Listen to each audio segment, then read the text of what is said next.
जय गुरु जी। शुक्राना गुरु जी। अनंतम शुक्राना गुरु जी। संगत जी, आज मैंने बहुत ही अद्भुत सत्संग सुना। सच में पुरानी संगत जब अपने सत्संग सुनाती है ना तो बहुत कमाल के होते हैं। गुरु जी की उनमें इतनी भर भर के ब्लेसिंग्स होती हैं कि बस आपको क्या बताएं। सत्संग बहुत लंबा था गुरु महाराज की कृपा से, पर कुछ जो उनका सत्संग है पर्सनल वो मैं शेयर करना चाहूँगी। संगत जी, अंकल बताते हैं कि उनका 24 साल का बेटा था और उनके बेटे को कैंसर हो गया था। डॉक्टर्स ने कहा था कि आप कुछ भी कर लीजिए, कहीं भी चले जाइए, इसका बचना इम्पॉसिबल है। ये ऐसी खतरनाक बीमारी है कि जब किसी को होती है तो वो इंसान नहीं रहता है। अगर आप कोशिश भी करोगे तो मुश्किल से मुश्किल ये 1 महीना 2 महीना या ज़्यादा से ज़्यादा साल भर, इससे ज़्यादा आपके बच्चे की ज़िंदगी नहीं है। आप भूल जाइए कि ये आपका बच्चा भी है। बिल्कुल भूल जाइए। जितना आप दूरी बना लोगे उतना आपके लिए सही रहेगा और इस बच्चे के लिए भी। संगत जी, अब मरता नहीं तो क्या करता। वो बहुत जगह गए, उन्होंने बॉम्बे में भी दिखाया, अमेरिका में भी बच्चे की थेरेपी वगैरह सब कराई, लेकिन सभी डॉक्टर्स का ये कहना था कि ये जो कैंसर है एक 3-4 साल के बच्चे को होता है और वो बच्चा मर जाता है, कोई उम्मीद नहीं होती। आप भूल जाइए कि आपका बच्चा है। तो संगत जी, एक माँ बाप पे क्या बीतती है ये सिर्फ माँ बाप ही जानते हैं कि उनका पला पलाया बेटा, उनका बच्चा जिसको उन्होंने पाल पोस के बड़ा किया, वो उनकी आंखों के आगे से जा रहा है।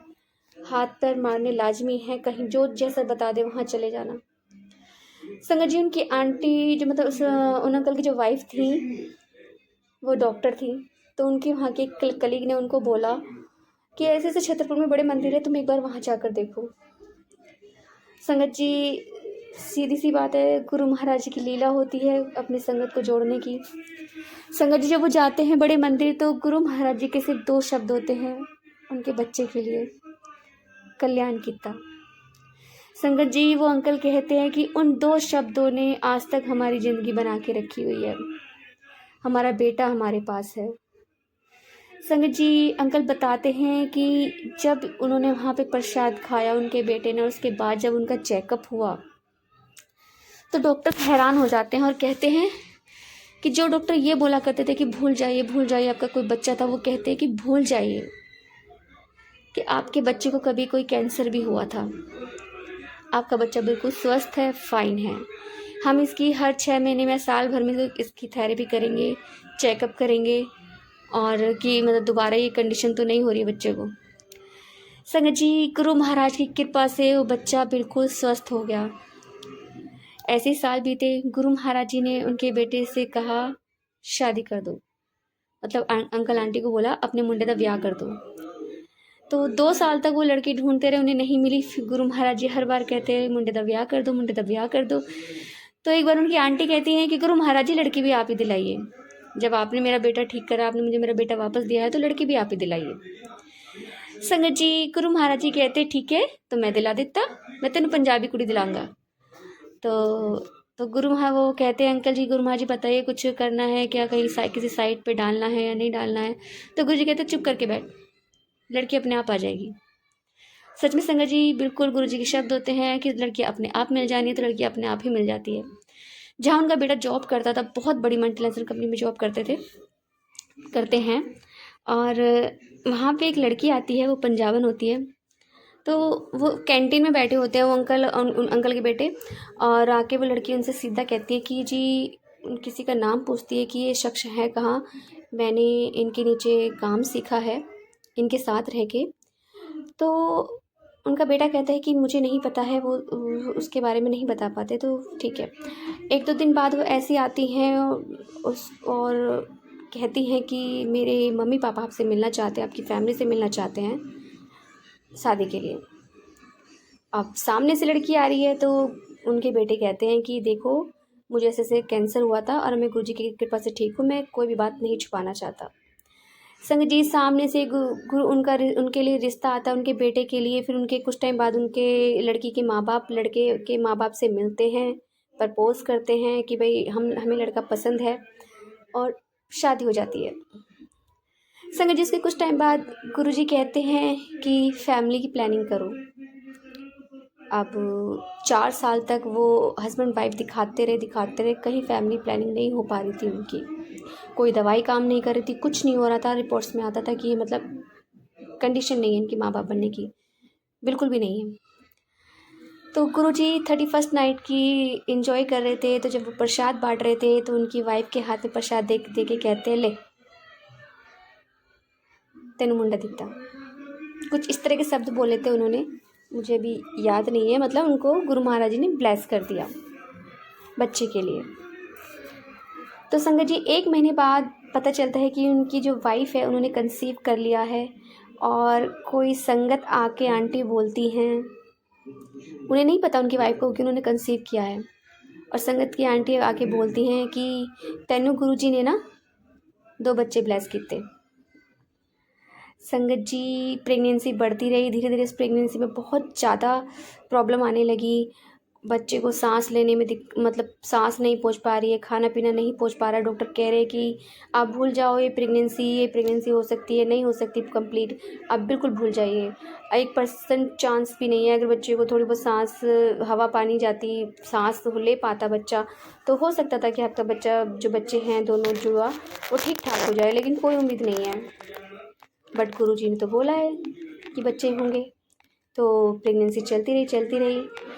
और जो गुरुजी ने डेट बताई उसी डेट पे उनकी वाइफ ने, उनके बेटे की बहू ने 2 बच्चे डिलीवर किए, बेटा और बेटी। संगत जी गुरु महाराज जी ने कहा कि तेनू कभी सुना है उन आंटी से कि कैंसर वाले बच्चे के कभी बाप बन सकता है क्या? वो बच्चों को जन्म दे सकता है क्या? उससे बच्चे हो सकते हैं? मतलब कुछ इस तरह से बोला कि तुमने सुना है कि कभी कैंसर वाला जो पेशेंट है या मतलब जो भी शख्स है वो बाप बन सकता है? लेकिन मैंने दिए। संगत जी सच में गुरु महाराज जी ने उन्हें ब्लेस किया। गुरु महाराज जी को भूल हुई सत्संग सुनाने में तो माफ़ करिएगा। संगत जी एक छोटा सा और सत्संग मैं इसमें ऐड करना चाहूँगी, शायद गुरु जी महाराज जी की आज्ञा है। संगत जी एक बार बहुत सारी संगत दरबार में बैठी होती है और एक अंकल के सर पे गमला गिरता है, पर वो अंकल कुछ नहीं बोलते, चुपचाप बैठे रहते हैं। सारी संगत देखती रहती है कि सामने गुरुजी दरबार में बैठे हैं, गद्दी पे बैठे हैं, वो कुछ नहीं कर रहे हैं, कुछ बोल ही नहीं रहे हैं। बहुत देर हो जाती है। फिर एक सेवादार एम्बुलेंस को बुलाता है और उन्हें फटाफट हॉस्पिटल में लेके जाया जाता है। तो उनकी जो थोड़ी बहुत उनको चोट लगती है उसको पट्टी वट्टी करा के उन्हें नेक्स्ट डे मतलब छुट्टी दे दी जाती है। और फिर वो शाम को फिर गुरुजी के दरबार में आ जाते हैं। जब वो गुरुजी के दरबार में आते हैं तो गुरु महाराज जी उन अंकल की वाइफ को बोलते हैं कि आंटी इत्या। तो वो आंटी चली जाती हैं। तो गुरुजी कहते हैं एनू अपना सत्संग सुना। जितनी संगत बैठी है ना, एनू अपना सत्संग सुना। संगत जी वो आंटी अपना सत्संग सुनाती हैं कि कल मैं जब जीने पर बैठी थी और मेरे हस्बैंड दरबार में बैठे हुए थे तो मैंने देखा यमराज आया है मेरे पति के प्राण लेने के लिए। और गुरु महाराज जी जब गद्दी पर बैठे थे उनमें से एक और गुरुजी निकले। गुरुजी बाहर आते हैं और उन यमराज से बहुत लड़ते हैं। आंटी ने बताया कि गुरु महाराज जी ने साफ साफ क्लियर शब्दों में बोला कि ये मेरा भगत है, मैं इसे जाने नहीं दूंगा। अब यमराज जी बार बार बोल रहे हैं कि प्लीज़ गुरु महाराज जी इनको जाने दीजिए, इनका समय ख़त्म हो चुका है, इनको मुझे लेके जाना है, आप ऐसा मत कीजिए। तो बहुत देर तक बहस होती है और गुरु महाराज साफ साफ शब्दों में मना कर देते हैं। संगत जी यमराज को बहुत गुस्सा आता है और वो गमले में हाथ मारता है। वो गमला उनके हस्बैंड के ऊपर गिरता है और इस तरह से गुरु महाराज जी ने उनके हस्बैंड की जान बचाई। सभी संगति सत्संग सुनती है, सच में सब चौंक जाते हैं। संगत जी गुरु महाराज जी ऐसे ऐसे चमत्कार करते हैं कि आपको न्यू लाइफ ब्लेस कर देते हैं। संगत जी गुरु महाराज जी ने उनका जो बहुत बड़ा कष्ट था, उनकी लाइफ का जो मृत्यु में बदल सकता था, वो गुरु महाराज जी ने छोटे से गमले के रूप में कटवा दिया। सच में संगत जी थोड़ी बहुत चोटें आई उन्हें, बट गुरु महाराज जी ने उनके हस्बैंड को बचा लिया, उनके सुहाग को बचा लिया।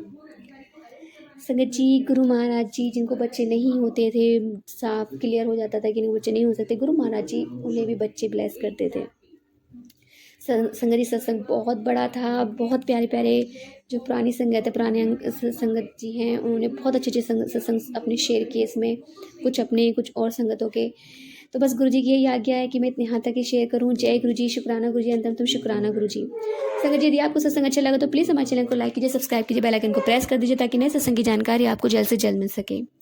संगत जी, यदि आप भी अपना सत्संग शेयर करना चाहते हैं तो आप हमें हमारे व्हाट्सएप नंबर पर लिख कर भेज सकते हैं, रिकॉर्ड कर भेज सकते हैं। आपके सत्संग भी और संगतों से शेयर किए जाएंगे।